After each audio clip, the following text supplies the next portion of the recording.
Keith, How's it going, Andre? pretty good. How you doing? Oh, hold on, I can't hear you. Okay, testing, testing. All right, there we go. All right, how you doing? I'm doing great, man. It's a That's beautiful day. good. That's good. Hey, Carol, welcome in, welcome in. Beautiful day. How was Memorial Day for you? It was chill. It was super Yeah. chill. Just watched a bunch of TV and grilled some burgers and just made some elote and just chilled, just kicked it. Just chill. That's cool. That's cool. How about you? Me too. I'm in youth bar. How you doing? Welcome in. I'm in LA right now. I'm originally from LA, so I was here with family and things like that. So it was super chill. Still working at the you know how it is. Thank you for taking this time. Oh, thanks And for inviting me. Yeah.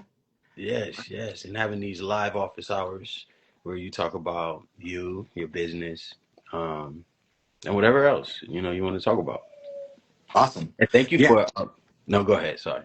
I was going to say this is my first time being a participant in the live. I've been an audience member in them, so I'm going to lean on you for like guidance on how to roll it all out. But yeah, this I'm excited to be here.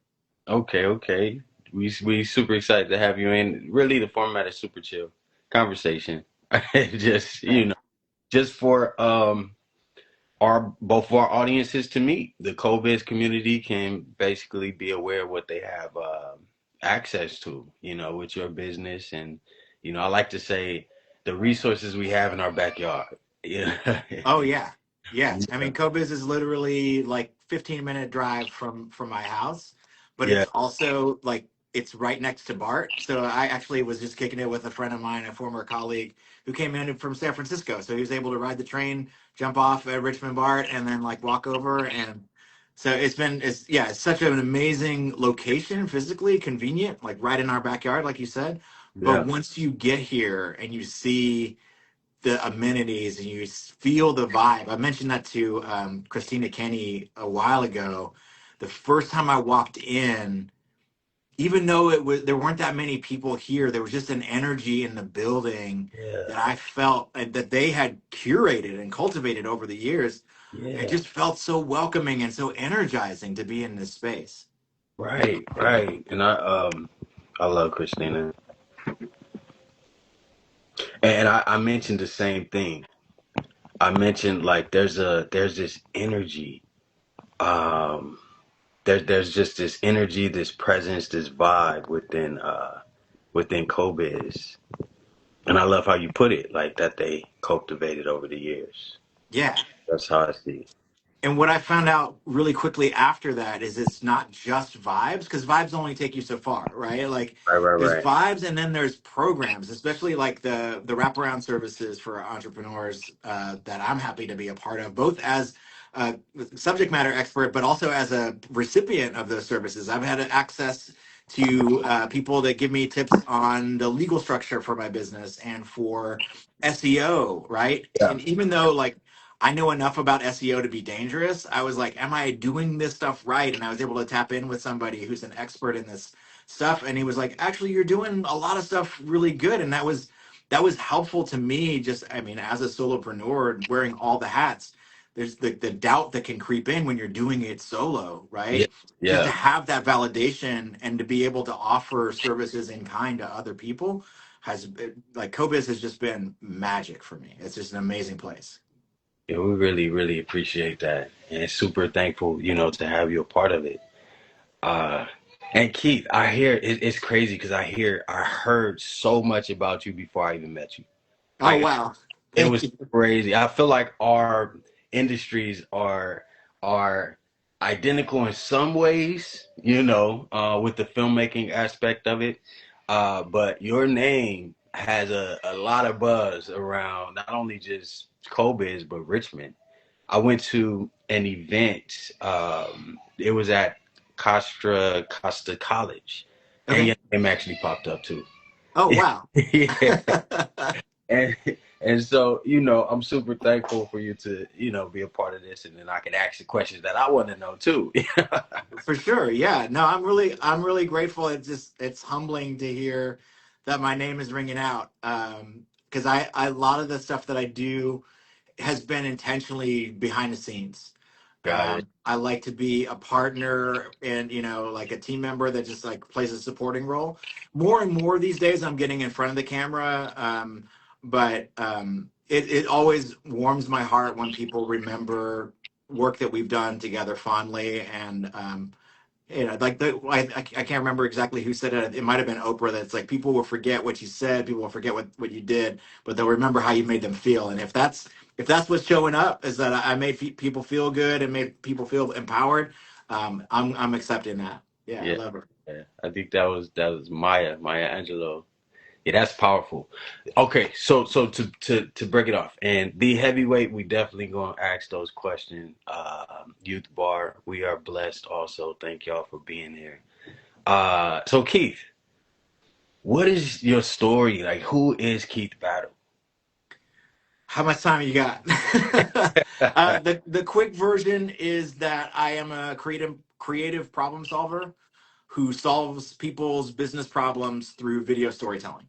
That's the nuts and bolts of it. I've been a storyteller since a youngin. Just always had a really big imagination, but I've also had a very systems oriented mind. So I like to not just tell stories, but build entire frameworks. And so through my professional career, I have gotten both involved in the storytelling aspect of things, but also the technical aspect of things. I love to dive into camera technology, editing technology, but I also really love building the systems that allow the story to build over time through these different technical systems and maintain, for lack of a better term, like the purity, the essence of what that story was put out here to do. Mm, And one of the things that I strive for is to help people, including myself. So I started solving these problems for myself, right? And now I was able to expand that experience out to other folks. My goal is always to remove the technical barriers to getting a story from idea to execution. mm, And that sometimes is as simple as just having a clear working surface, at my desk. But it's sometimes as complicated as like working on my own business, creating an entire LinkedIn content pipeline from script ideation through shooting, editing, publishing, like and automating as much of that stuff as I can so that I can stay focused on the things that are my strongest suits, right? yeah, yeah, One of which is like showing up for something like this and being able to talk to people and answer questions. I couldn't do that if I was bogged down in the minutia of like problem solving or like working out technical solutions. that's powerful. That's powerful. So, little Keith, you said as a youngin, you've been telling stories. So when they asked that question, what you want to be when you grow up, what was your response? Back then, I remember distinctly, I wanted to be a flight attendant. Like Okay. I remember distinctly a picture that I drew in like maybe first or second grade of me, and I had like a huge bicep. I was carrying a tray on a plane, and I remember this distinctly. This is like my perfectionist streak coming in a little bit. That all those years ago, I don't remember that much about first. I don't know what grade it was in. I don't remember exactly what teacher it was, but I remember I put in that thing that I wanted to be a flight attendant. I think I said a steward because I think that was the terminology then. But on a 7407, in my grade school mind, 747 was 7407, and my teacher was like, "You're smarter than that. It's not 747." And I hold on to that. I remember that, right? So that like I just wanted why I wanted to do that was I wanted to be able to travel to different places. And I think the seed of that was, I know that we all come from different places, and those origin stories are really important to who we wind up becoming. And I just wanted to be able to, see people in the places where they come from and learn about myself by learning about other people. I love that. I love that. And growing up, who would you say some of your biggest influences were? Oh man. Uh One of my biggest influences as a teenager was Frank Herbert, the author of the Dune series. I lost myself in those novels, especially Dune. I was right around the age that the main character in Dune was when I started reading those books. I'm a huge science fiction fan, um, and that world of stories where there were plots within plots, and there were like there was this idea that there's this possibility of mastery of self, both like mastering your own thoughts and like every fiber of your musculature, really like connected with my ideas of what it meant to like be on this trajectory of constantly growing and evolving as a human. And then another big hero of mine, and influence still to this day, was Bruce Lee. Um, Really? and and to a certain extent, with my older brothers were big fans of Bruce Lee, so my older brothers were big influence on me. They were several years older than me, so we weren't super tight like that. But like anything that they were into, I got into. So they were into Boy Scouts, I got into Boy Scouts. They were into Dungeons and Dragons, I eventually got into Dungeons and Dragons. Yeah. They were into Prince, I was into Prince. You know what I mean? Like I just followed in their footsteps, like a good little brother should. That's how I am too, with my big brother. Like I still, when I give him happy birthday shout outs on Instagram, I always say, I still want to be just like you. I used to follow him everywhere, and he hated it. um, so let's get into one tiny problem. So tell us what it is. Tell us, what do you do? So, One Tiny Problem amplifies the voices and stories of BIPOC and women led small businesses and nonprofits through video storytelling. And like I said before, I'm a creative problem solver, and the way that I solve problems is through video storytelling. So, what is a problem that a nonprofit or a small business has, right? Yeah. Whether you're for profit, nonprofit, the bottom line is the problem we're trying to solve is money. We need more of it flowing in than it's flowing out. Um, but when everyone has that same problem, how do we collaboratively come up with a way for our most aligned audiences to connect with us? Is through telling powerful personal stories.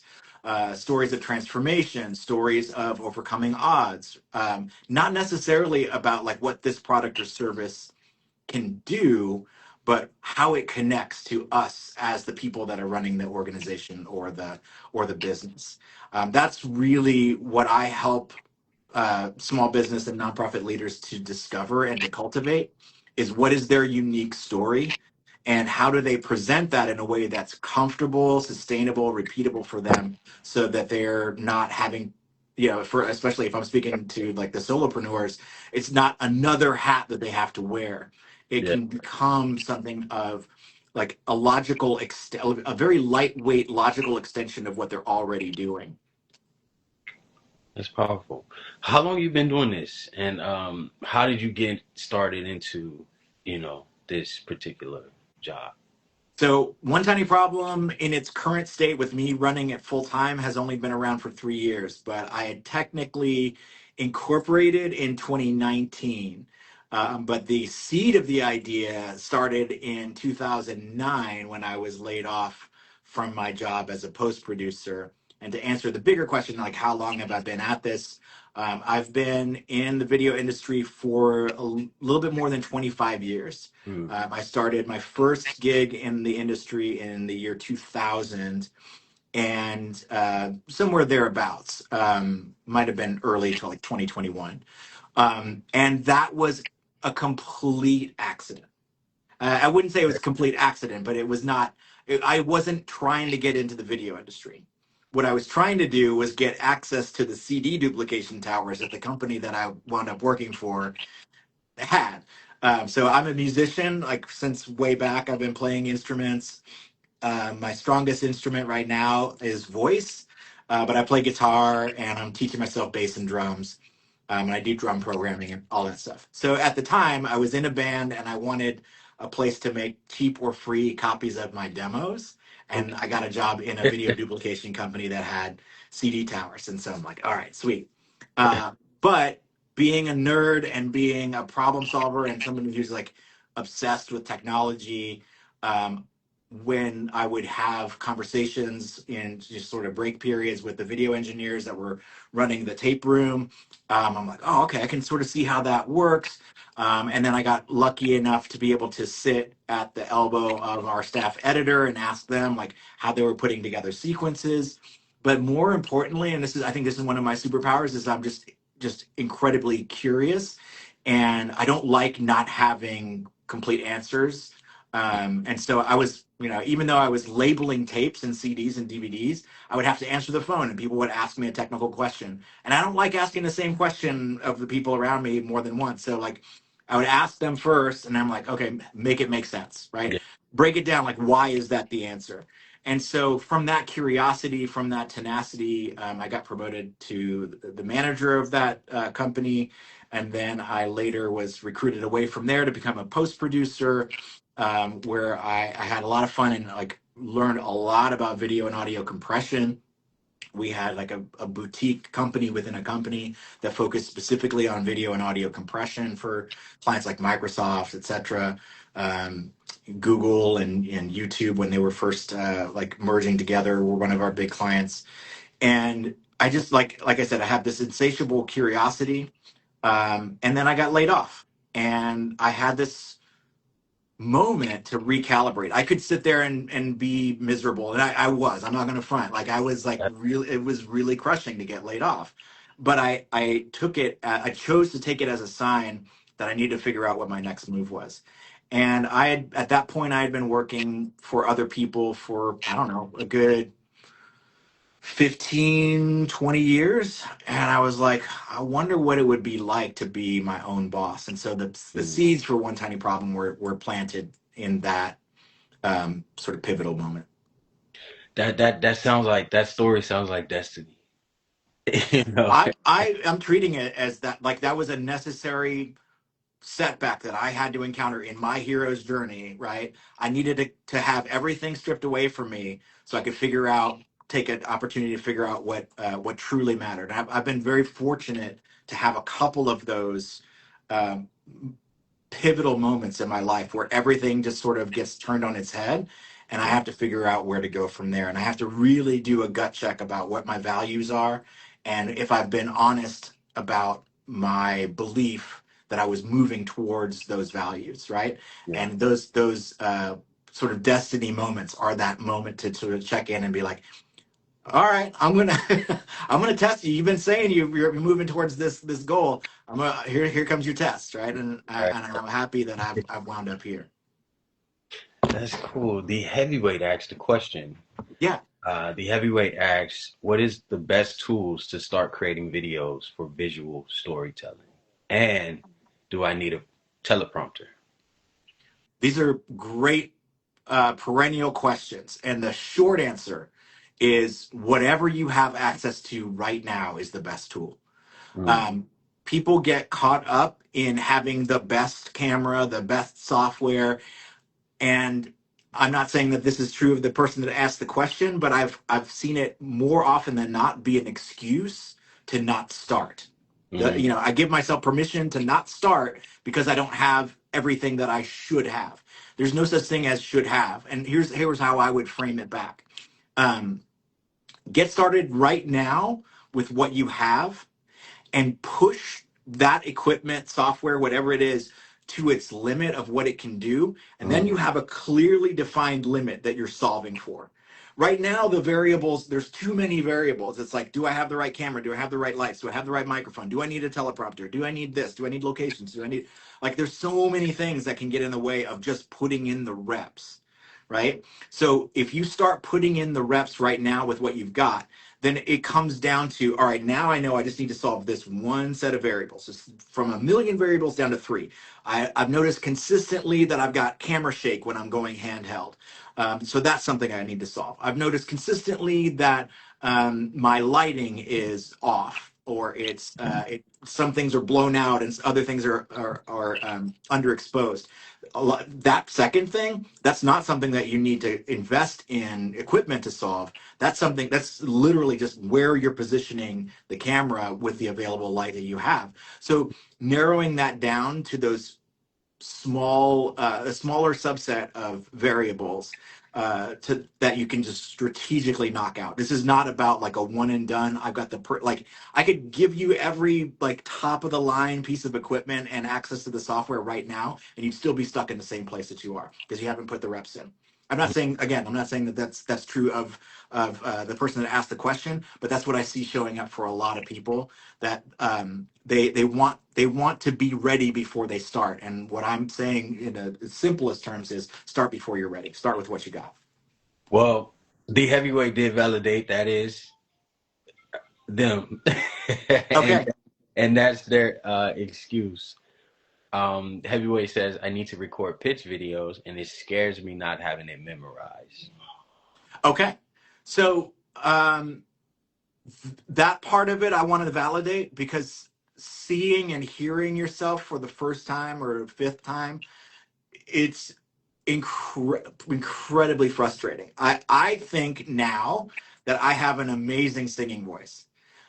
However, the first time I heard myself sing, I threw my boombox that I recorded myself on, threw it in the closet. I never wanted to hear myself again, right? Um, but it was simply, I just kept at it, right? I kept working on it, working on it, working on it. And those pitch videos, it's the same sort of thing. I personally, I'm giving you permission to suck at it for right now. Just keep doing it. Keep doing it. And again, like if you are afraid of not having it all memorized, um, then you can either focus on memorization or you can focus on, all right, I'm going to block this out into these three sentences I'm going to memorize. And then I'm going to pause. And then I'm going to do the next three sentences. And then I'm going to pause, right? Break it down into smaller chunks. And you can do that enough times. And then maybe not this pitch that is like maybe, on deadline right now, but the pitch 5 years from now, you'll have the reps put in to where you can do a whole TED talk with no notes, right? But it starts with putting in the reps. Um, I could go on and on and on about this, but it is part of starting is psychological, right? 90% of starting is psychological, and I think just getting it done and giving yourself permission to suck at it for now in your first attempts and using I'll put this another way, and this just came to me this last week again, another, just like bringing it back to Cobiz.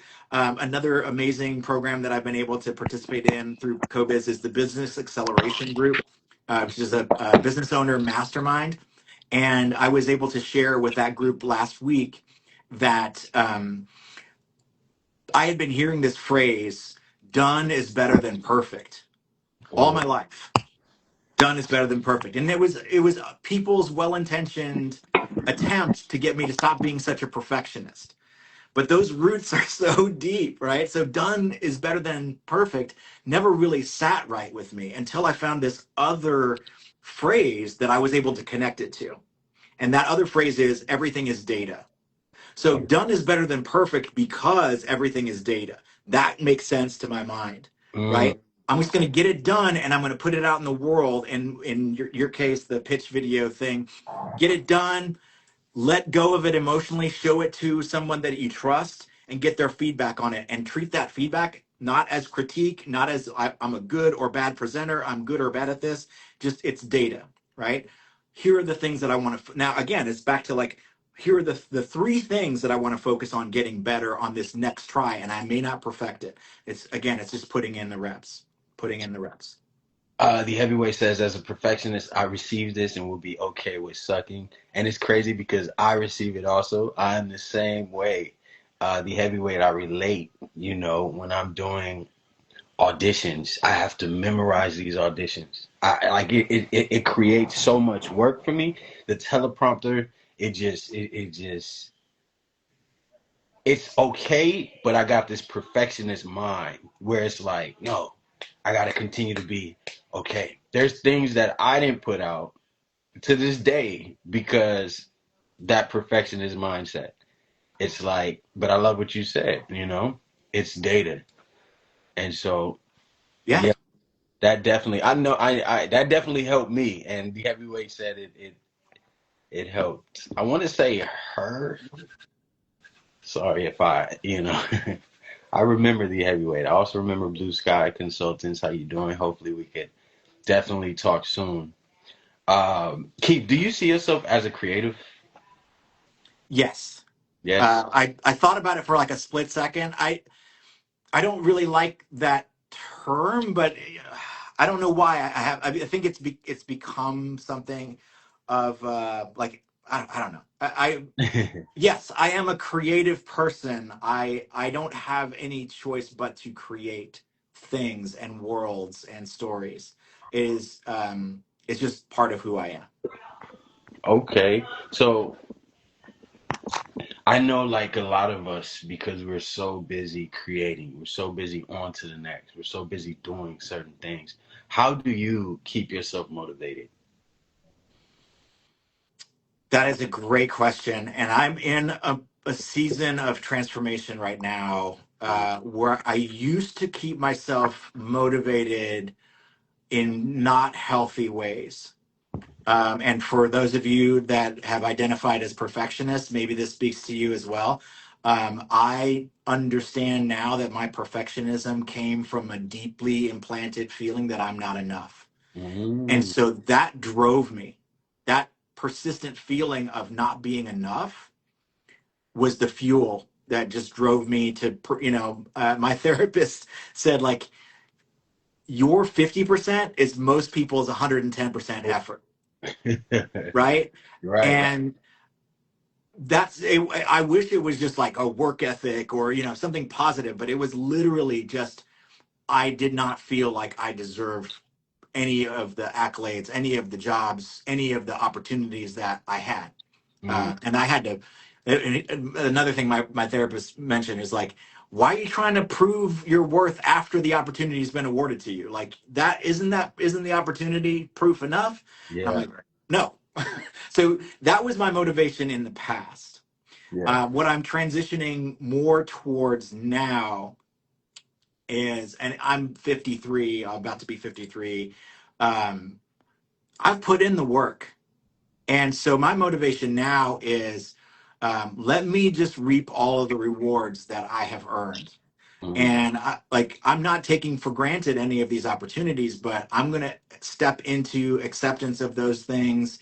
And I'm going to continue building, not for me, but for my community, for my family. I'm trying to build something much bigger than me now. Whereas before, I think a lot of that fear, a lot of that feeling of not being enough was trying to fill something in me, so it's very deeply personal, right? And now it all of that energy I'm feeling connected outward to things that are bigger than myself, and that's my motivation. I mean, Cobiz has been a huge motivator for me in providing me access to community and other people that are building as passionately as I am. that's powerful. That's powerful. Hey, Alicia. Hey, Coco. The heavyweight says, Keith, we are kindred spirits. I feel the same way about that word, talking about creatives. Do you and the heavyweight know each other? I don't know that handle, but we might know each other. Okay, okay. That's one thing about Richmond and the community and Cobiz. It's just like everyone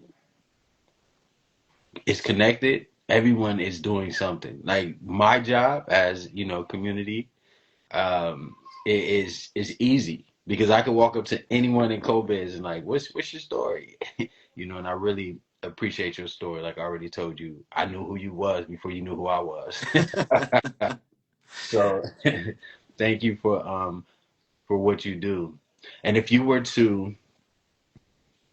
you, the heavyweight said we don't, but we should, and you will after this. Yes. Yeah, you, let's connect for sure. welcome College FC3. If you were to describe your title or describe what you do in one word, what would it be? Ooh. One word is tough. I got it narrowed down to three, which Three. is chief. Okay. My official job title is chief problem solver. Chief problem. Um, But I think if I had to narrow it down to just one of those three words, I would say solver. That's ultimately what I am. Uh, I I don't want to be all like highfalutin and say like healer, but I feel like that is kind of like kindred to what that solver role is. Like I'm in the process of healing myself from harmful self beliefs. I'm helping other people heal themselves and therefore heal their businesses or their nonprofits, and then we are in a collective process of healing community and healing generational wounds. That's kind of the position and the lane that I feel myself called into. Okay. Keith, where are you from and how has your background shaped who you are today? I'll answer the easy part. I was born in Oakland. I lived there for the first 12 years of my life. My dad's family is from Shreveport, Louisiana. So he transplanted us from Oakland to Shreveport in 1985, 1986.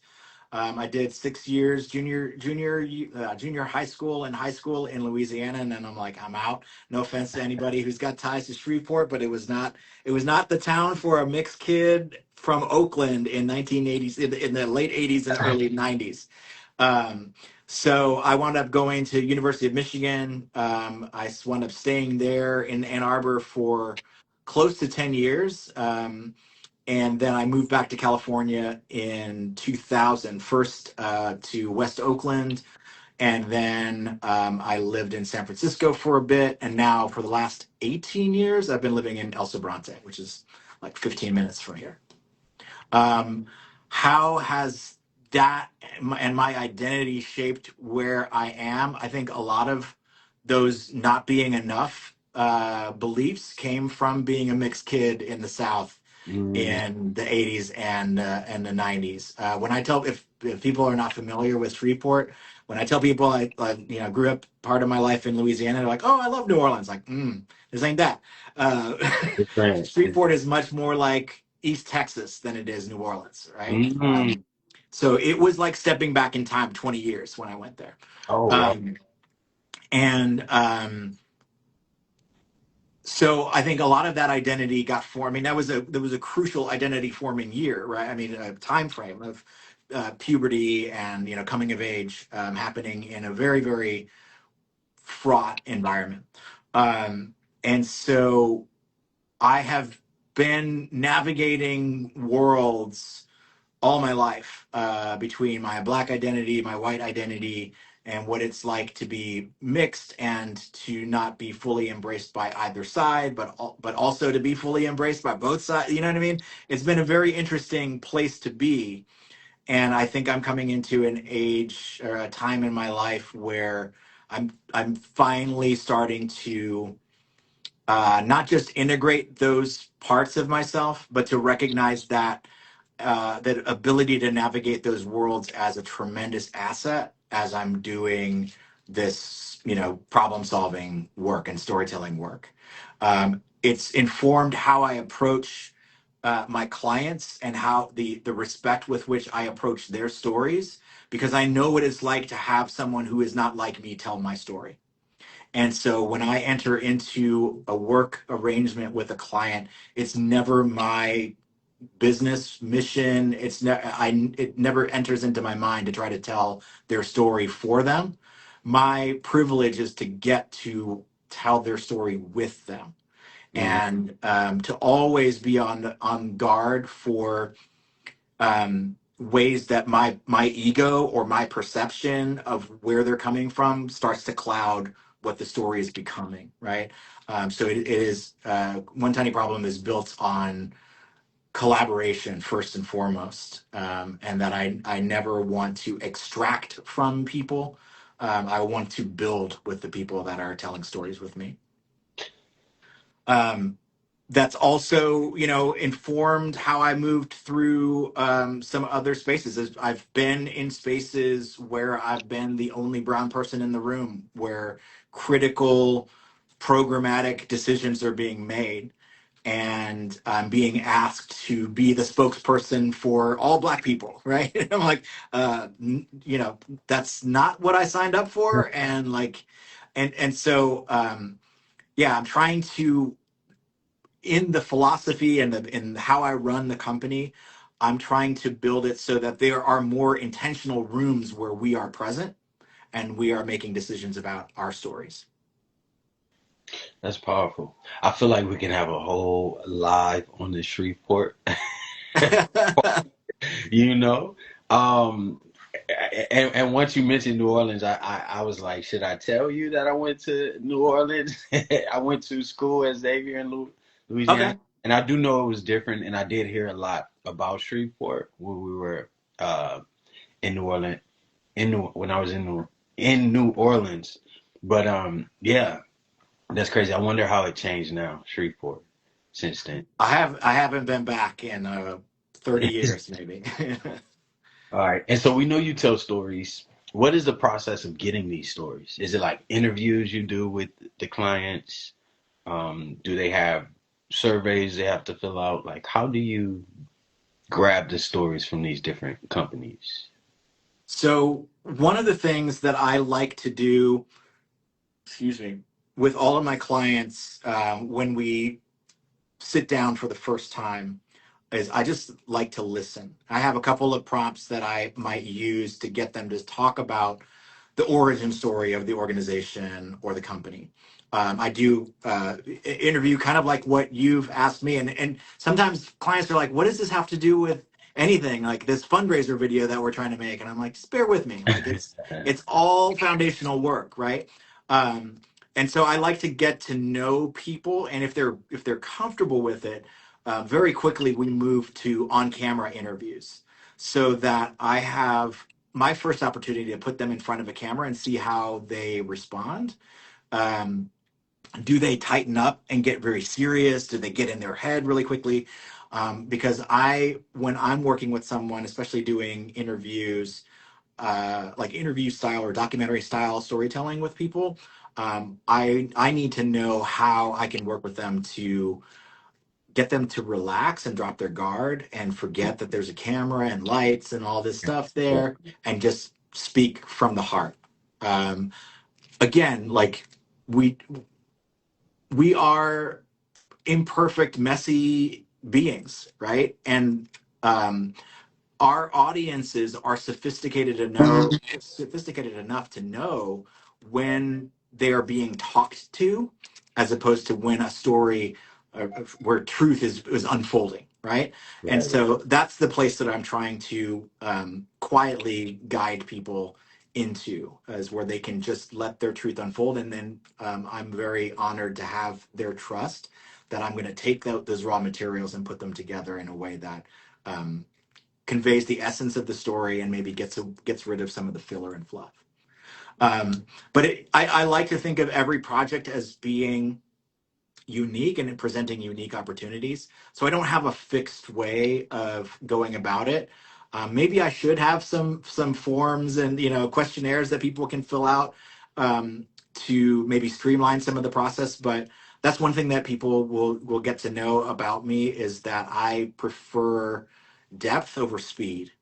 So when people come to me and they're like, I need a fundraiser video. Okay, great. First question is, when's the event? It's like, oh, it's in a month. I'm like, no, I don't think so.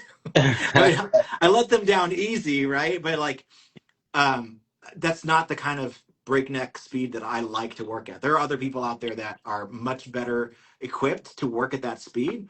That's just not how I like to work with my clients.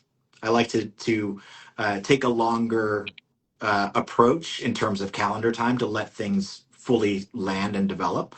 Um, and so the pace is intentionally slow. Got you. Got you. Give you enough time to get to know the client. And I like the fact that it's not one specific way, to get these stories and get these informations, because people are different. Like even with these lives, I'm noticing, like, depending on the questions, it might take people a little bit more time to open up, or and a lot of people. are behind the camera. Like you mentioned, earlier today. Okay, for people that's just now joining us, can you let us know what is the specific services that you offer? Absolutely. So, um, I amplify the voices and stories of small businesses and nonprofits that are led by BIPOC and women through video storytelling. So, to expand upon that, I have really like three branches of the business. One is done for you video production, where it's full service pre production, production, and post. Mm, One is more done with you, and that is a relatively new service offering called the Strategic Storytelling Partnership, which can be a 3 month, 6 month, or a 12-month engagement where we really like are building out not just one video, where like the one-off sort of done for you would be more focused. This is more building a library of video and a language that your organization or company can use internally, and we're also building internal capacity, so that you don't have to be dependent upon a video vendor like myself to do all of your video content. There's certain things that you can do in-house confidently and on brand. And then for the third branch of the business, I have a whole catalog of courses that I teach, both live in person here at Cobiz via Zoom, and then I'm starting to increase the number of asynchronous or learn at your own pace online courses that I'm offering. ooh, And so I would love to know from the people that are joining us today, and people just in general, like what are the things that you want specific instruction around, so that as I go into Q3 and Q4 of this year, planning for more asynchronous content in 2027, that I'm building the right things for this audience. I'll ask it in the chat now. Okay, awesome. Want to know what do you want instructions around? Yeah, what like mini courses or even long form courses do people feel like they really need? Okay. To give an example, hopefully by the end of this year, I will be wrapping up the beta test of a new 2-hour course called Video Production: A Beginner's Practice, which is unlike any video class you've ever taken.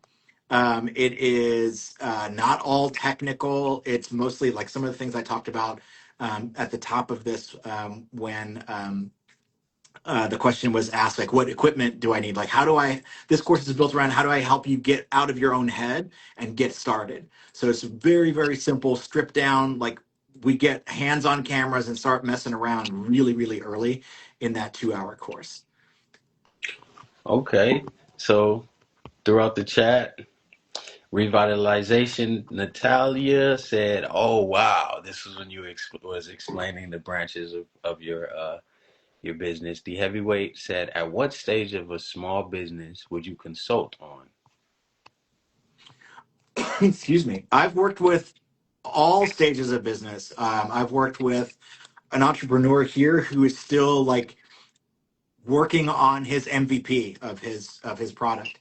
So he hasn't. I mean, he's already done a lot of like the legwork and research, but he hasn't even gone public with his product yet.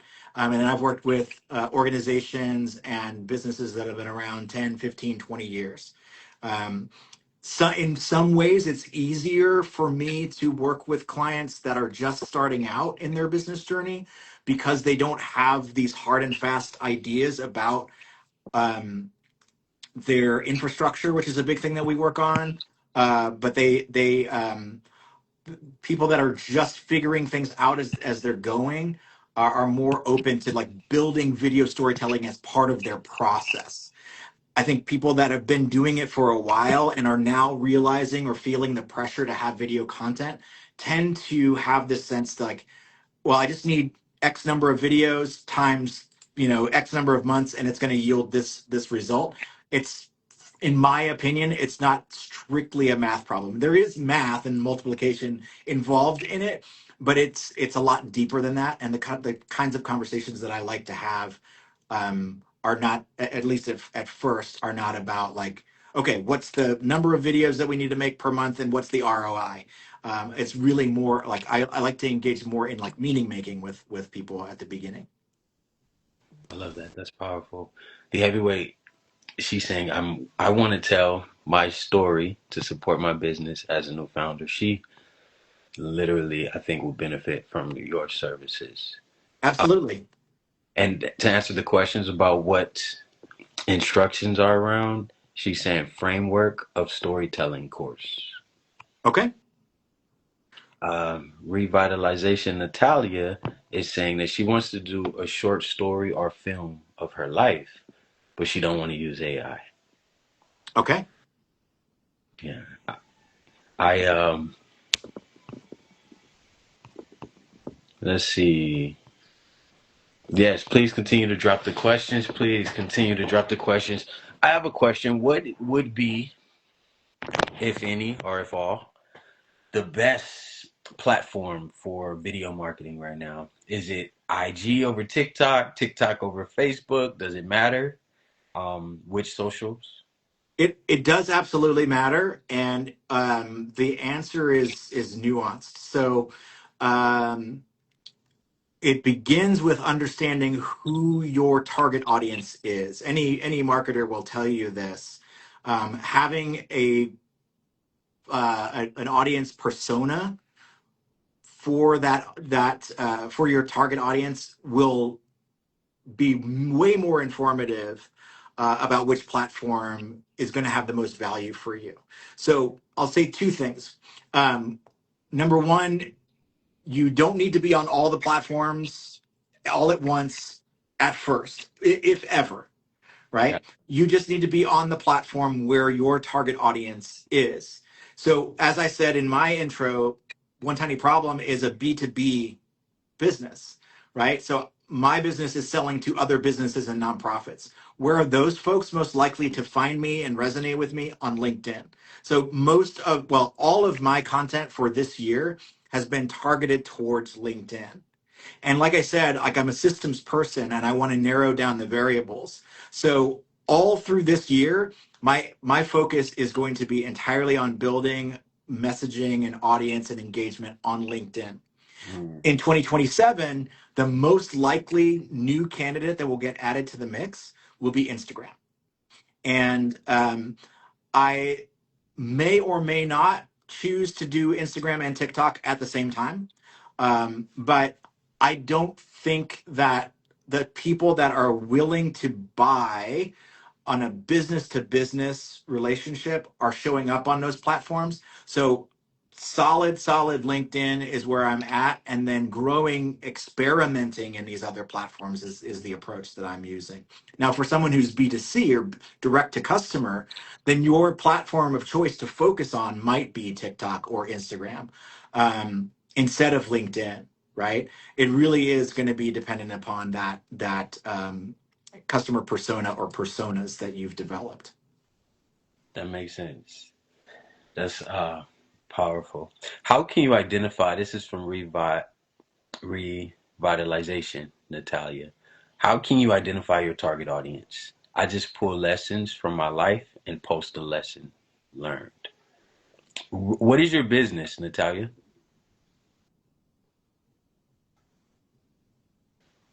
The heavyweight said, "Come on, Keith. That's my plan too. LinkedIn, then IG." The heavyweight. I love. The heavyweight, are you strictly or more focused on B2B? Was that why that was your decision?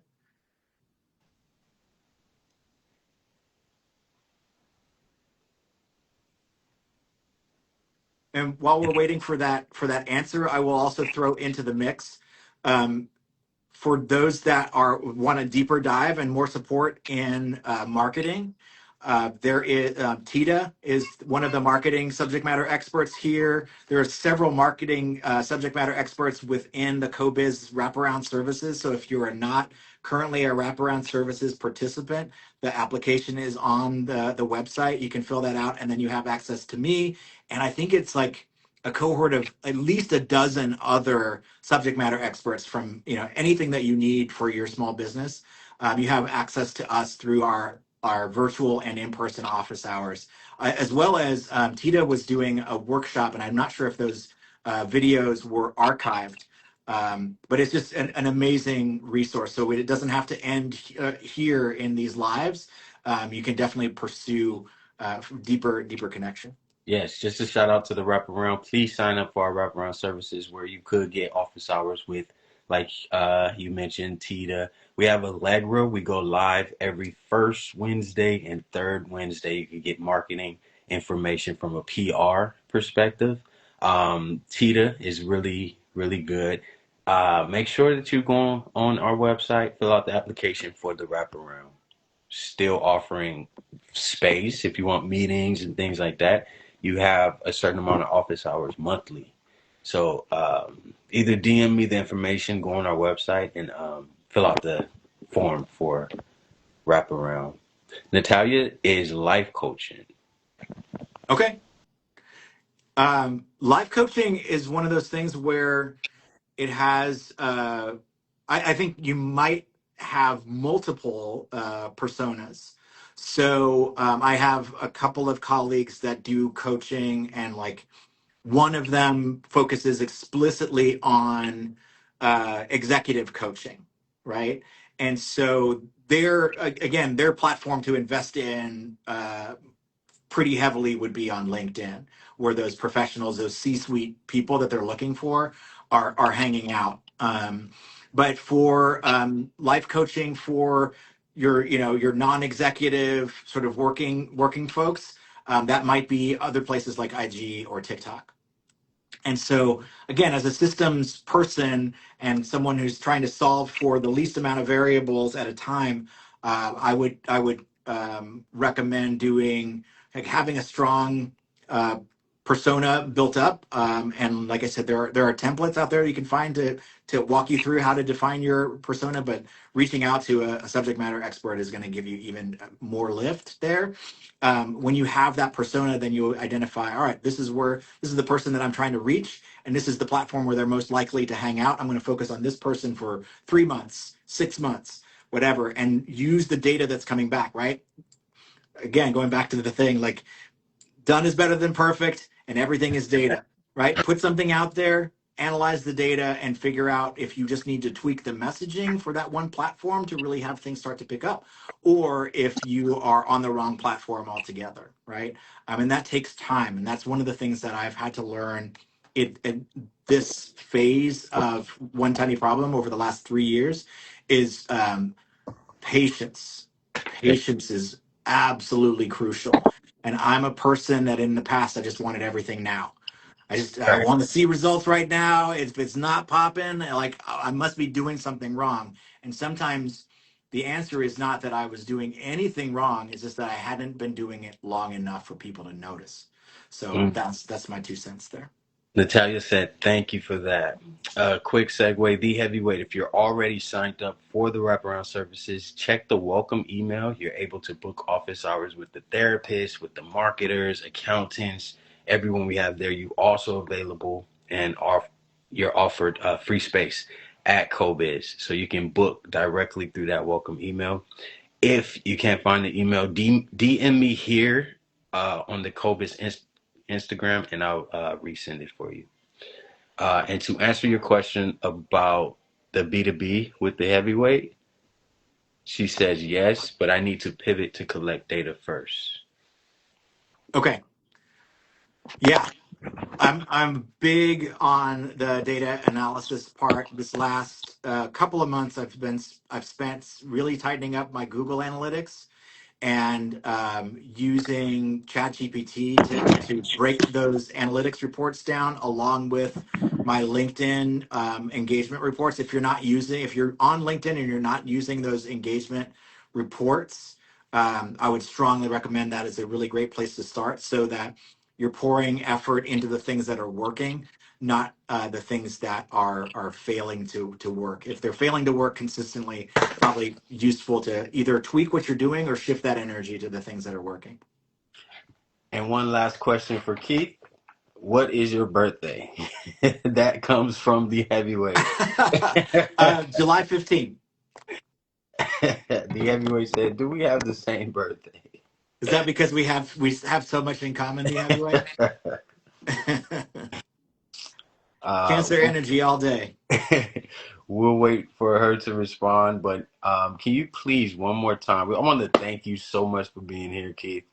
I'm going to reach out to you just to see if you wanted to do live office hours either twice a month or once a month, just to connect with the people, allow them to ask questions and things like that. But can you one more time just tell us how we can find you? Yeah, absolutely. You can find me here on IG, although, like I said, I'm not posting very regularly on my business IG. But the easiest way to connect is to go to onetinyproblem.com. That's all spelled out, ONETINYPROBLEM.com. Onetinyproblem.com is where you can find me. And also, you can find me on LinkedIn for sure, on One Tiny Problem. That's at one, the number one, tinyproblem.com. You can reach out to Andre. You can message me here. Although I'm not posting that much here, I'm always available via DM here. So you can reach out that way. Or you can come and knock on my door. I've got an office here at Cobiz. I'm in room 204 on the upstairs level. I would love to meet you and have a cup of coffee. Yes, the heavyweight responded. She's September 10th, but cancers are a vibe. Nice. All right, thank you so much, Keith. Really appreciate it. If anyone wants to rewatch this live, it will be posted on Cobiz YouTube. And like Keith said, if you want a consultation or reach out about more services, do you want to tell your story, create a video? Do you want to elevate your business in any type of way? Keith has the answers. He'll tell them stories. Reach out to him and send him a DM. Thank you, Keith. Any Thank last you so words for much, the Andre. This people? was amazing. For sure. We'll do it. We'll do it again. Absolutely. Yeah, I'm definitely down to do it. Okay. Have a good day, everyone. Have a good day and message us. Yes. All right. See you Be soon. well, everybody. Okay. Now, how do I exit? All right, everyone. Thank you.